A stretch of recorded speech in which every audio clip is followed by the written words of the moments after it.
दोस्तों, फिर से एक बार स्वागत है आप सभी का मेरे इस चैनल जी मास्टर जी में। और आज की कक्षा है कैरियर मैथमेटिक्स के अंतर्गत यूनिट डिजिट से संबंधित प्रकरण का। और वह जो है सो प्रकरण बड़ा ही महत्वपूर्ण है। इकाई का अंक एक रीजनिंग और गणित दोनों का विषय रहा है। और आज के दौर में जितने भी कॉम्पिटिटिव एग्जामिनेशंस हैं इससे संबंधित सवाल रहते हैं। तो दोस्तों, इकाई का अंक पर विचार करने के लिए हम शुरुआत करते हैं इस विचारधारा के साथ कि आज हम जिस प्रणाली में अपने हम लोग जो लिखते पढ़ते हैं वो जो है सो वो प्रणाली हम लोग जिसको कि दार्शनिक प्रणाली कहते हैं। और दार्शनिक प्रणाली में कितने अंकों का प्रयोग होता है? तो दार्शनिक प्रणाली में 1, 2, 3, 4, 5, 6, 7, 8, 9 और 0। तो ये कुल मिलाकर के आपके 10 अंकों का प्रयोग होता है। शायद इसीलिए इसको दार्शनिक प्रणाली भी कहा जाता है। और इस 10 अंकों के प्रयोग के आधार पर हम संख्याओं को लिखते पढ़ते हैं। और इकाई, जहाँ तक इकाई के अंक का संबंध है तो हमें विचार करना होगा बारी बारी से प्रत्येक संख्या पर कि क्यों किसी संख्या को दूसरी संख्या से गुना करते हैं तो उसके इकाई के स्थान पर अमुक अंक होगा। तो एक सवाल अगर दोस्तों आपसे पूछा जाए कि 2 गुने 3 बराबर कितना, तो आप कहोगे 6। अगर आपसे पूछा जाए कि 12 गुने 13 करेंगे तो जो संख्या मिलेगी उसके इकाई के स्थान पर कौन सा अंक होगा, तो आप इसके लिए क्या करेंगे? आपको 12 और 13 में गुना करने की पूरी आवश्यकता नहीं है। आपको सिंपली केवल 2 और 3 में गुना करना है और 2 तिहाई 6, तो आप बता सकते हैं कि इस संख्या की इकाई के स्थान पर 6 होगा।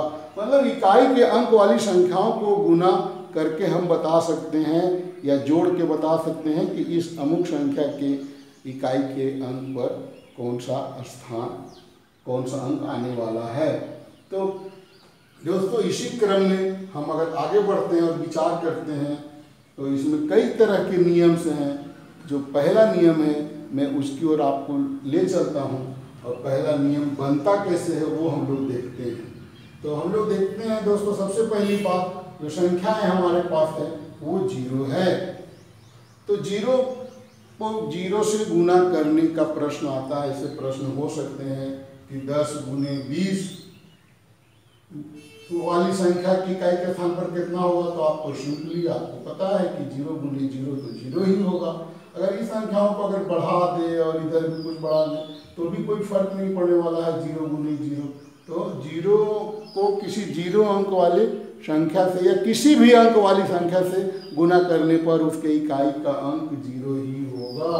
10 गुने 55 कर देंगे तो भी चूंकि 5 गुने 0 तो 0 ही होगा। यानी 0 इकाई अंक वाले संख्या को किसी भी संख्या से गुना कर दें तो उसके इकाई का अंक 0 होगा। ये क्लियर कट है। अब विचार करते हैं कि अगर पावर पे आ जाए तो क्या होगा। तो पावर पे अगर मान लो 10 पर पावर अगर 3 है तो भी इकाई का अंक 0 होगा, 4 होगा। तो वो तो बात वही होगी कि 0 अंक वाले इकाई अंक वाली संख्याओं को गुना करना। तो अभी विचार कर लेते हैं कि 0 पर पावर 1 करते हैं तो इसका वैल्यू कितना आएगा। तो 0 पर पावर करेंगे तो 1 0 आएगा। 0 पर पावर 2 करेंगे तो 0 ही आएगा। 0 पर पावर 3 करेंगे तो 0 ही आएगा। 0 पर पावर 4 कर दें तो 0 आएगा। 0 पर पावर 5 करें तो 0। ऐसे आगे बढ़ते चलते यानी 0 पर पावर कुछ भी हो तो 0 आएगा। अब इससे हम फायदा हमको होगा कि अगर कोई 10 है संख्या, 10 पर पावर 5 करेंगे तो उसके इकाई का अंक कितना होगा। तो सिंपली 0 पर पावर 5 करते हैं तो 0 ही अंक होगा। ये पावर 0 टू द पावर 0 रहता है तो वो एक हमारा एक कंडीशन है जो कि इनडिटर्मिनेट फॉर्म होता है। तो ऐसे प्रश्न नहीं रहेंगे, लेकिन ये बदल सकता है इस रूप में कि 10 पर पावर 10 करेंगे तो सिंपली ये 10 है, न कि इसका इकाई का स्थान देखना है 0। ये तो देखना नहीं है। 0 लगता है देखने में कि यहाँ पर भी 0 है, पर ये इसका प्रश्न नहीं है। ये प्रश्न है इसका कि 0 वाले अंक पर पावर 10 है तो कितना होगा। तो सिंपली 0 पर कोई भी घात होगा तो वो संख्या जो है सो उसकी इकाई का अंक जो होगा सो 0 ही होगा। अब हम लोग विचार करते हैं एक पर। एक के बारे में क्या ख्याल है? एक पर घात 0 करने पर इसका मान 1 आएगा, एक पर घात 1 करने पर मान 1 आएगा, एक पर पावर 2 करेंगे तो इसका मान भी 1 आएगा, एक पर पावर 3 कर देंगे तो इसका भी मान 1 आएगा, एक पर पावर 4 तो भी 1, एक पर पावर 5 तो भी 1। तो किसी भी संख्या को यदि हम ऐसी कोई संख्या जिसके इकाई के अंक पर 1 हो तो उसका घात कोई भी घात कर दे तो उसके इकाई का अंक जो है सो उस संख्या की इकाई का अंक 1 ही होगा। तो जो रूल 0 के साथ लागू है वही रूल 1 के साथ लागू है।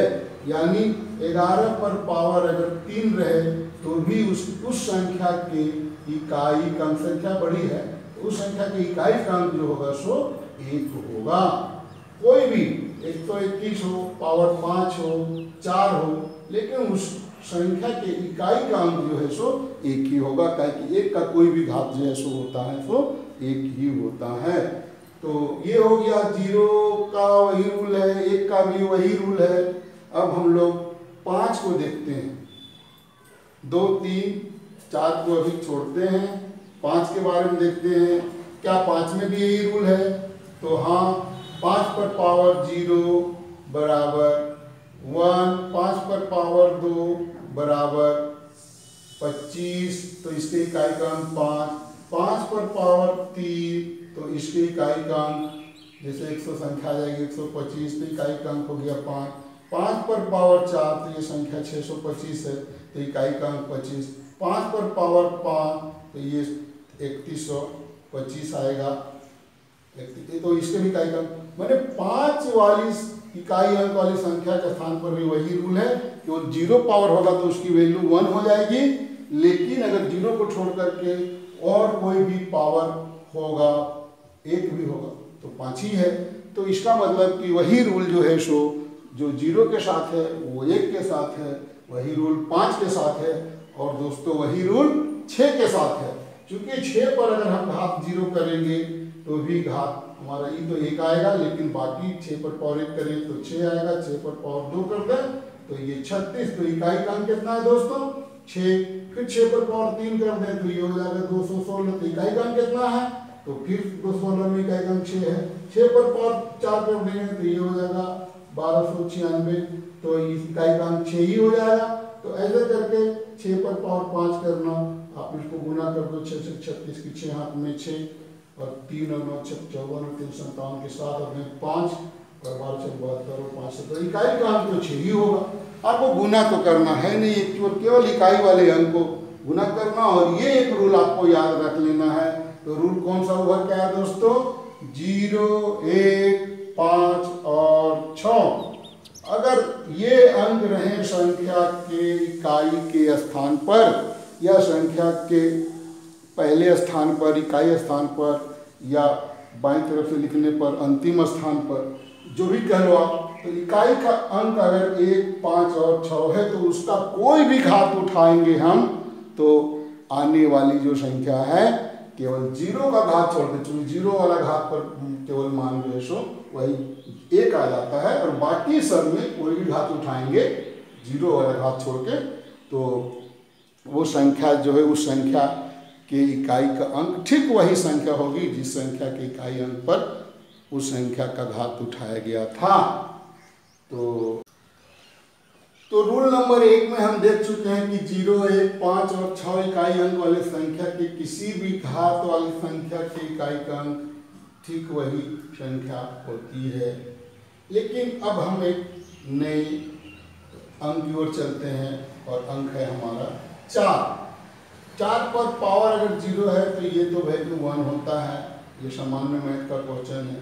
4 पर पावर 1 करने पर 4 आएगा, और 4 पर पावर 2 करने पर 16, और 4 पर पावर 3 करने पर 64, और 4 पर पावर फिर 4 करने पर 216। तो हम इस तरह से अपने ऑब्जर्वेशन में क्या पाते हैं दोस्तों? हम पाते हैं कि 4 पर पावर 1 तो इकाई का अंक 4, 4 पर पावर 3 तो इकाई का अंक 4, तो इकाई का अंक 4, 4 पर पावर 5 तो इकाई का अंक 4, 4 पर पावर 7 तो इकाई का अंक 4, ठीक है। तो ये वाला जो है सो 1, 3, 5, 7 इसको हम लोग कौन सी संख्या कहते हैं दोस्तों? विषम संख्याएं। तो जब 4 पर घात कोई विषम हो अंक, विषम संख्या हो, तो उसके इकाई का अंक कितना हो जाएगा? इकाई का अंक कितना हो जाएगा दोस्तों, आप बताओ? इकाई का अंक हो जाएगा 4। अभी 4 पर पावर अगर सम लेते हैं तो जैसे 4 पर पावर 2 तो 4 चौका 16, 4 पर पावर 4 तो 256 आएगा, 4 पर पावर 6 तो ये है 4096। तो इकाई का अंक कितना है? तो इकाई का अंक हर बार 6 है। इसका मतलब हमारा निष्कर्ष क्या निकला दोस्तों कि 4 पर पावर अगर सम कोई संख्या रहेगी तो इकाई का अंक कितना हो जाएगा? 6 हो जाएगा। बस 2 बात है, इकाई का अंक 4 और 6, यही इसमें इसी की आवर्ती है। या तो 4 होगा या 6 होगा, विषम होगा तो 4 होगा और सम होगा तो 6 होगा। इसमें कहीं से कोई रीजनिंग, कोई तथ्य याद करने लायक नहीं है। सिंपल सा बात है, 4 पर घात विषम होगा तो उसका मान, इकाई का अंक का मान 4 होगा, और 4 पर पावर सम होगा तो 6 होगा। अब अगर यहाँ पर एक क्वेश्चन दे दे कि 214 है, इसका घात जो है सो 19 है, तो इस संख्या के इकाई का अंक कितना होगा? तो आप बताओ दोस्तों कितना होगा? तो चूंकि इकाई का अंक यहाँ 4 है तो 4 पर पावर 19 है। 19 जो है सो एक विषम संख्या है, और जब विषम संख्या है तो इकाई का अंक 4 होगा। सिंपल सी बात है। या इस सवाल को दूसरे तरीका से हम बना सकते हैं कि 19 में भागा देंगे हम 2 से, और कितना हो गया? 19 का भागा देंगे 2 से तो 9 दूनी 18, तो शेष कितना बचेगा? तो शेष बचा हमारा 1। तो जब शेष 1 बचेगा तो इसका मतलब कि 4 पर पावर 1 कितना होगा? हमारा 4 ही होगा। ऐसे भी बना सकते हैं, यानी 2 से भागा देंगे और 2 से भाग देने के बाद अगर शेष, या तो किसी भी संख्या में 2 से भागा देंगे तो शेष या तो 0 बचेगा या 1 आएगा। तो जब शेष 0 आएगा तो यानी विषम हो गई, तो इकाई का अंक 6 होगा, और शेष जब 1 बचेगा तो इकाई का अंक 4 होगा। जैसे अगर इसी संख्या पर अगर पावर 24 दे दे तो सिंपली ये 2 से भागा चल जाता है, इसका मतलब पूरा पूरी कट गया तो शेष 0 हमारा बच गया। पूरा पूरी भाग लग जाए तो शेष 0, और जब शेष 0 बचेगा तो आप समझ लो सम वाला कंडीशन है, और इकाई का अंक कितना होगा? 6 होगा। तो ये एक सिंपल सा सवाल है, इसमें कोई दिक्कत आपको नहीं होनी चाहिए। 9 इकाई अंक के स्थान वाले संख्या पर विचार करते हैं। यदि 9 का पावर 0 हो जाए तो उसका मान 1 आ जाएगा, लेकिन इस मान को छोड़ते हुए चलते हैं तो 9 पर पावर 1 करते हैं तो 9 आएगा, और 9 पर पावर 2 करते हैं तो ये हो जाएगा हमारा 81। 9 पर पावर 3 करते हैं ये हो जाएगा हमारा 729, और 9 पर पावर 4 करते हैं तो ये हमारा हो जाएगा 9 9 81 की 1 हाथ में 8, और 9 दूनी 18, और 8 26 की 6 में 2, और 9 63 और 2 65। तो इकाई का अंक यहाँ पर भी 1 है। तो हम इसमें क्या पाते हैं दोस्तों? हम ये पाते हैं कि अगर 9 पर घात 1 करें तो इकाई का अंक हमारा 9 है। 9 पर घात 3 कर दें तो इकाई का अंक हमारा फिर यहाँ पर 729 है, तो फिर इकाई का अंक 9 है।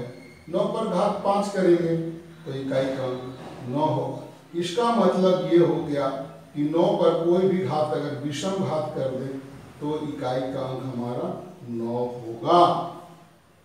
और अगर 9 पर घात अगर 2 करें तो उसमें विचार करते हैं तो 9 पर पावर 2 करते हैं तो ये हो गया हमारा 81। 9 पर पावर 4 करते हैं तो ये है हमारा 65। तो हम क्या देखते हैं कि इकाई के अंक पर कितना है? 1 है। इसका मतलब 9 पर पावर 6 करेंगे तो भी जो संख्या मिलेगी उसके इकाई का अंक 1 ही होगा। तो हम एक रिजल्ट यहाँ से ले सकते हैं कि 9 पर घात अगर 9 पर घात अगर सम कर दें, कोई भी सम संख्या हो तो उसके इकाई का अंक कितना हो जाएगा 1। क्योंकि 0 भी यहाँ पर सम संख्या जैसा ट्रीट करते हैं। अगर हम जैसे 0 एक सम संख्या भी है तो 0 को अगर ट्रीट करते हैं तो ये 1 ही दे रहा है।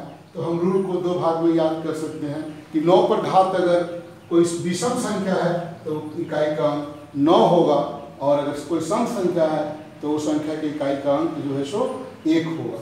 अब अगर मान लो दोस्तों कि अगर 19 है और 19 का घात अगर 19 है तो हमको इस संख्या की इकाई का अंक कितना होगा, तो हम देख पा रहे हैं कि 19 है तो ये 19 जो है सो एक विषम संख्या है, तो इकाई का अंक जो है सो विषम संख्या है तो 9 होगा।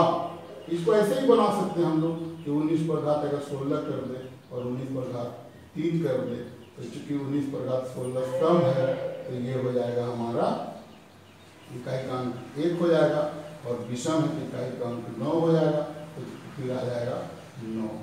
अगर 18 पर भी तोड़ सकते थे, 9 पर पावर 18, 9 पर पावर 18 गुणे 9 पर पावर 1, तो यहाँ सम है 9, और इस पर विषम है तो इसका घात आएगा 1, और इस पर आएगा 9, ये दोनों गुना करेंगे तो 9 आएगा। तो आप चाहे जैसे बना लो, पर तो एक हमारा रूल निकला कि 4 और 9 में, 9 के केस में अगर 9 और 4 इकाई के अंक पर हैं तो वर्ग करने पर क्या होता है, तो अगर 4 वाले केस में देख लेंगे, 4 पर पावर अगर विषम है तो वो 4 ही आएगा, लेकिन 4 पर पावर सम है तो इकाई का अंक 6 होगा।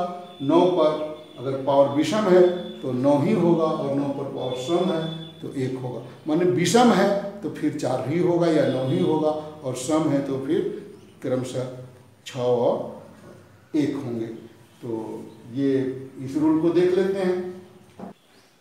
तो अभी हम लोग रूल 2 में हम लोगों ने देखा कि 4 पर अगर घात विषम हो जाए, यानी आप विषम का मतलब सिर्फ 1 पता कर लो, सिर्फ एक लोगे तो 3, 5, 7 में भी होगा, तो 4 पर पावर 1 यानी 4, 4 एकम 4 तो होता ही है, और 4 पर पावर 2 यानी 4 चौका 16 तो 6 होता है। तो 4 पर पावर विषम तो वही 4, और 4 पर पावर सम तो 6 हो जाएगा। फिर 9 पर पावर विषम तो 9 एकम 9 यानी 9, और 9 पर पावर सम तो 9 9 81 तो 2 बार में हो जाएगा। अगर 2 बार कर दो तो 9 9 81 तो 1 हो जाएगा। तो है आसान, ये इसमें कोई ट्रबल नहीं होना चाहिए याद करने में। और कुछ और नियम है तो अगले वीडियो में देखते हैं। एक मास्टर रूल भी है, उसको भी हम लोग देखेंगे। तो दोस्तों, इकाई के अंक से संबंधित आज का वीडियो आपको कैसा लगा? यदि अच्छा लगा होगा तो लाइक करेंगे, शेयर करेंगे, और यदि आप चैनल पर नए हैं तो चैनल को सब्सक्राइब करेंगे। Okay, thank you.